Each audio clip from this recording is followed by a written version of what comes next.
Hello everyone, this is Super Dimensional Bun with a review of Bandai's 144 scale high-grade Hyakuren from the Gundam Iron-Blooded Orphans TV series. This model kit was released in Japan in November of 2015 and it's priced at 1,000 yen. Now, as you can see, this kit comes in four basic colors: dark blue, light blue, an slightly off-white gray, grayish white color, and two kinds of gray actually, a dark gray and a darker gray. The hands and the covers for the hands are slightly different in color. You might not be able to see it in the video, but if you build it, you will see it. So now, if you're kind of a purist like me and want to paint the kit, and don't have a whole lot of time, there are a few places that you want to paint the kit. There are the little black areas on the legs, from here, the vents on the calves, and parts on the bottom of the legs.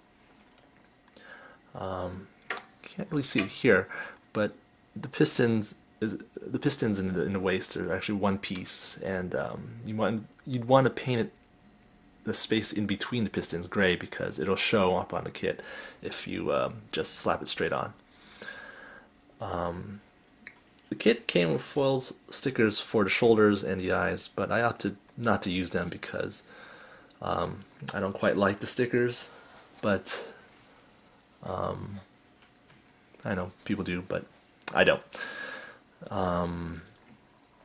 Let's see, now for the back, you paint the vents for the legs and this rear part. This whole part is gray. Well, it's painted gray. It came in originally in blue. And lastly, the arms. So there are three parts in each arm that need to be painted. The white parts for the elbows, the tricep area, and the forearm, part of the forearms. One word of caution though, the gaps between the pieces are really tight, and if you can see, if I can pull this up closer, you can see that just by bending the arm, I'm rubbing off some of the paint that so kind of a bummer there, but I may have to revisit and repaint that some other time. Okay, let's look at the articulation. Start with the head. The head doesn't quite go all the way around. As you can see, the chin kind of knocks up against the shoulders, so you can only bend from side to turn side to side. Well, it's popping out now. Okay, the arm, spin 360.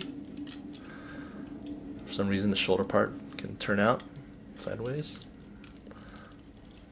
Well, when there's pieces like that, you can bend it even further, but with the shoulder part in its regular position, it can only go so far. Now, the arm itself can't spin 360 either because there's pieces blocking the way, but still have some motion there. Now, the elbow itself can bend about 180 degrees, which is pretty cool.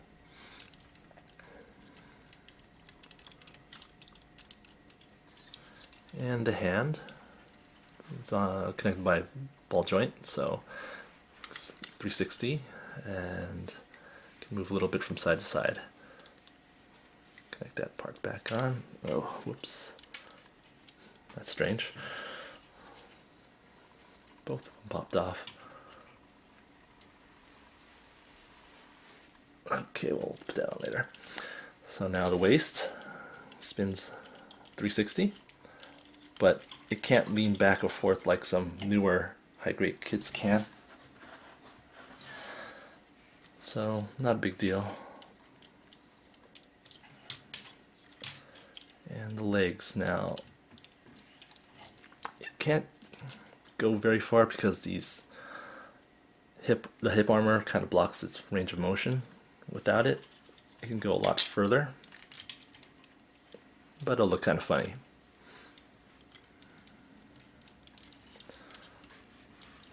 Legs can spin, have good range of motion because they're connected by peg.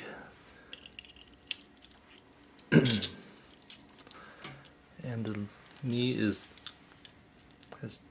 two joints, so I could bend about more than 90 degrees.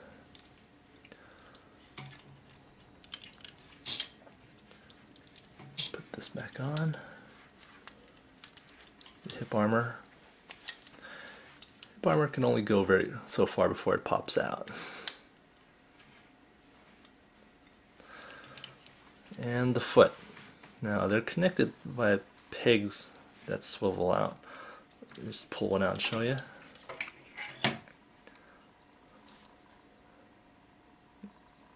So it bends maybe less than 90 degrees, but it can also turn.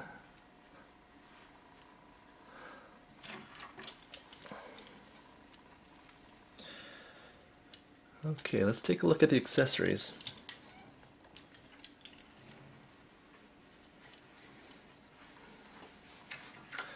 You got the rifle cannon.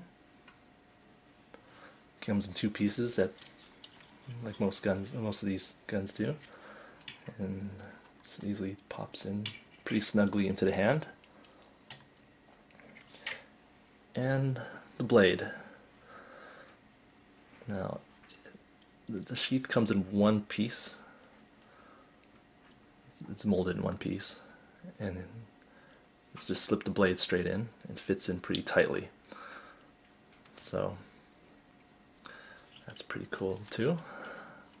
Now to attach, you can attach the blade to the back of the Hyakuren via a flat peg, and it fits in there pretty snugly too.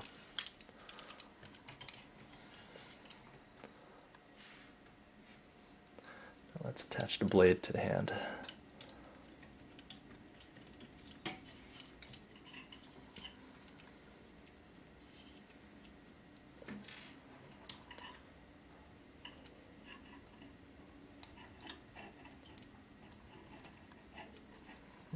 Whoops.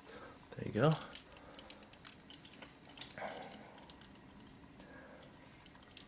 Now, let me talk about the pros and cons for this kit. So the pros for this kit is, for one thing, is the price. 1,000 yen. Can't get too many kits these days for 1,000 yen and get this kind of quality. Most high-grade kits start at 12,000 yen these days and only go up from there. Now, the colors. I like the colors. Blue, white, gray. My wife says that those are the only colors I dress in, but I don't disagree. But I do like them on the robot. The design. Now, this is a really unique design. It's not like a typical Gundam where it's variations of rectangles. It is quite bulky design, kind of shaped like a samurai or kind of like a shogun, with the large thighs and skinny calves. Has big shoulder pads, which kind of look pretty menacing. The colors look good. They're placed in the right, but they complement the kit. The hip armors and the shoulder armors give it an extra girthy feel. Now, let me talk a little bit about the cons. As I mentioned earlier, the pieces on the elbows are really tight, and if you decide to paint the kit, it can scratch up against your paint job. I would recommend maybe sanding down the inside of the pieces a little bit, just so then it wouldn't scratch up against the elbows. Let's see. Now the hip armor, obviously seen earlier, as you can tell, it pops out quite easily. If you don't touch it too much, it would be fine.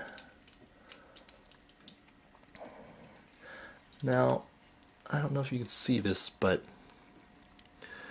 there are little stress marks where the pegs, in the feet area, where the pegs connect. That usually means that the pieces are too tight and are stretching stretching the pieces out. I forgot to mention that this thing has knuckle guards. They are only secured by friction, so if your kid's like mine, slides touch, they'll fall out.